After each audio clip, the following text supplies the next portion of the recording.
Cotée à la bourse de New York et présente dans plus de 180 pays, elle affiche en 2012 un revenu net de 26,2 milliards de dollars.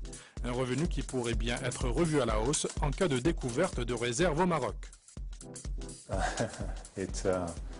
You know, we are basically in a 6 months process right now, very early exploration. Exploration typically takes 6, 7, 8 years before you can actually find yourself in a position to decide whether you want to make a big investment. Right now we are in the very beginning process, so definitely too premature to be talking about it.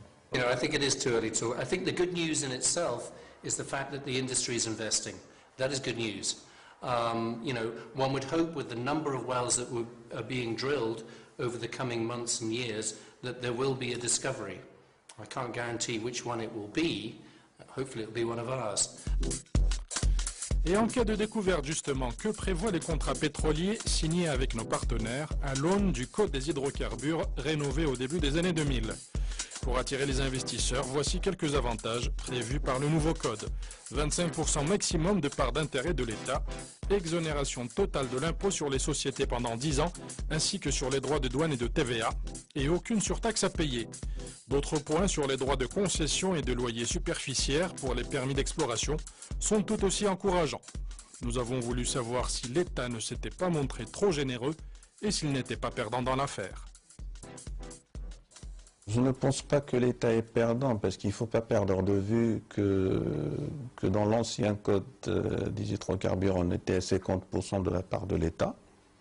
Nous avons remarqué que ça n'attirait pas grand monde dans ce domaine-là. Avec 25%, on a pu quand même drainer plusieurs sociétés qui sont des sociétés très importantes à l'international dans le domaine de l'exploration pétrolière et gazière. Et je pense que les réglementations, que les lois ne sont pas figées, et il faudrait savoir les amender pour avoir l'incitatif nécessaire pour arriver à notre but. En fait, le but, c'est de valoriser les plateaux sédimentaires au Maroc, d'attirer les sociétés pour qu'ils puissent explorer. Et nous sommes gagnants. Nous serons gagnants quand il y aura de découvertes, c'est sûr, mais nous serons gagnants aussi parce que ça nous permettrait de capitaliser sur toutes les recherches qui sont faites actuellement dans notre pays. Des recherches, vous l'avez bien noté, essentiellement effectuées par les sociétés étrangères. Nous avons essayé de comprendre pourquoi les entreprises nationales étaient absentes de ce marché tellement prometteur. La richesse au Maroc, elle est récente. Nous avons des grands groupes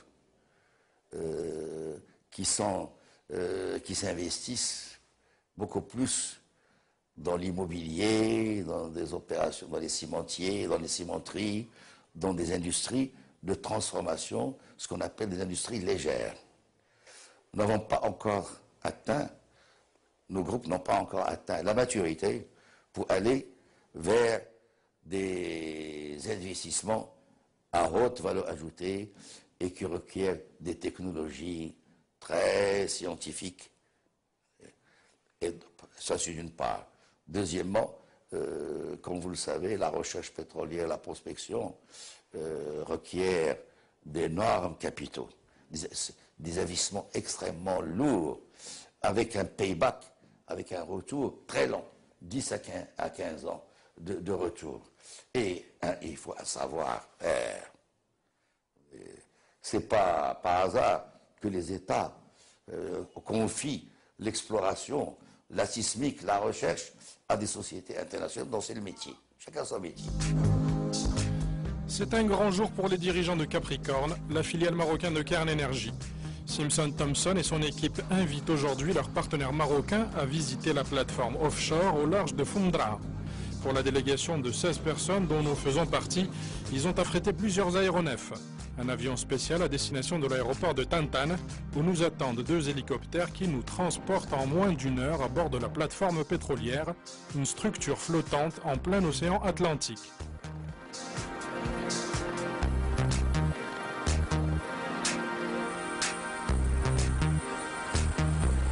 Extrêmement codifiée, la vie à bord d'une plateforme offshore répond à des contraintes sécuritaires draconiennes. Dès notre arrivée, nous sommes pris en charge par les membres de l'équipage et installés dans une salle de conférence où nous avons droit à un débriefing de 60 minutes sur les règles de sécurité à bord. Company requirement is to watch the induction and to have a briefing behind group number one. And group number one, stay where you're at until group number two kicks you in the behind and tells you to move on. They're done with the pictures. Ici, près de 170 personnes vivent et travaillent pendant 28 jours d'affilée, 12 heures par jour. C'est la rotation en vigueur observée par tous les employés qui ont droit à un double salaire vu l'effort consenti. Le mois de repos passé sur le continent est aussi payé selon le droit du travail dans le secteur pétrolier. C'est l'un des avantages non négligeables appréciés par les ouvriers du pétrole. IAM said that we are a United Nations. That's because we have 21 different nationalities represented on board. He knows them all off the top. We have men from the Congo, Malta, Spaniards, Frenchmen on board, United States, man who lives in Thailand, those from the Philippines. We have lots and lots, a total of 21, I believe, different nationalities represented on board. Any Moroccans? Not at the moment, I don't think. Les explications avancées soulignent que tous les ouvriers doivent justifier d'une première expérience en offshore et que les ouvriers marocains finiront bien par travailler sur la plateforme dans un proche avenir. À bord, nous suivons donc l'itinéraire de la visite en nous arrêtant sur les équipements spéciaux présentés par les ingénieurs anglo-saxons. What they call a hybrid bit. It's a new bit with a roller cone and PDC cutters. It's a revolutionary bit. It costs around about $200,000, I think. And the whole assembly here, all the electronics, the MWD, the Sonic Vision, power drive is about $3 to $4 million. L'image du secteur hautement capitalistique prend ici tout son sens. Nous poursuivons la visite dans cette cabine de pilotage un peu spéciale. Faisant face à deux moniteurs, un opérateur manipule des manettes reliées aux machines hydrauliques de forage. Ici, tout est automatisé. Ce qui se faisait avant, c'est l'image qu'on avait et qu'on a vue par exemple dans des films ou dans des documentaires, dans les forages anciens, où on voyait qu'il y a des gens avec des clés à griffes et du matériel et ils étaient en train de faire des choses manuellement. Maintenant, ce n'est plus manuellement, ça se fait automatiquement. Il y a des machines qui contrôlent tout ça et qui font les mêmes opérations que faisaient les gens avant. Nous clôturons enfin ce bref tour du propriétaire par la cabine de pilotage de la barge flottante, où une multitude d'écrans de contrôle sécurise la vie à bord. Ici, on est en train, c'est une autre dimension, c'est une plateforme qui est beaucoup plus grande, comparée à ce que j'ai vu à Houston ou ce que j'ai vu auparavant ici au Maroc. C'est une plateforme très très impressionnante. Que pensez-vous de toutes les consignes de sécurité?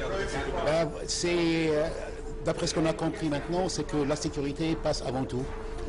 C'est ce que ils n'ont pas arrêté de nous expliquer ce matin. Ça revenait tout le temps. Donc je pense que la sécurité, ça vient avant toute chose. Des satellites, GPS et GONASS, pour un positionnement acoustique qu'on retrouve sur ces consoles ici. Voilà. À ce stade des opérations, vous êtes plutôt optimiste ou bien il est un peu trop tôt pour annoncer de bonnes nouvelles? Alors moi je ne suis pas géologue, je ne suis pas foreur, je fais que conduire la barge, mais je pense qu'on peut être optimiste, oui tout à fait. Une déclaration et un sourire qui prêtent à l'optimisme. Mais attention, de là à en tirer des conclusions hâtives, il y a un grand pas qu'il faut bien se garder de franchir, puisque le classement des hydrocarbures souligne clairement la différence entre les ressources hypothétiques et les réserves prouvées, elles-mêmes cantonnées dans les catégories de ressources découvertes ou non découvertes, et enfin, commercialement récupérables ou pas. C'est tout un monde, on vous dit. Bref, avant de se prononcer, il vaut mieux être sûr et certain. Qui vivra verra.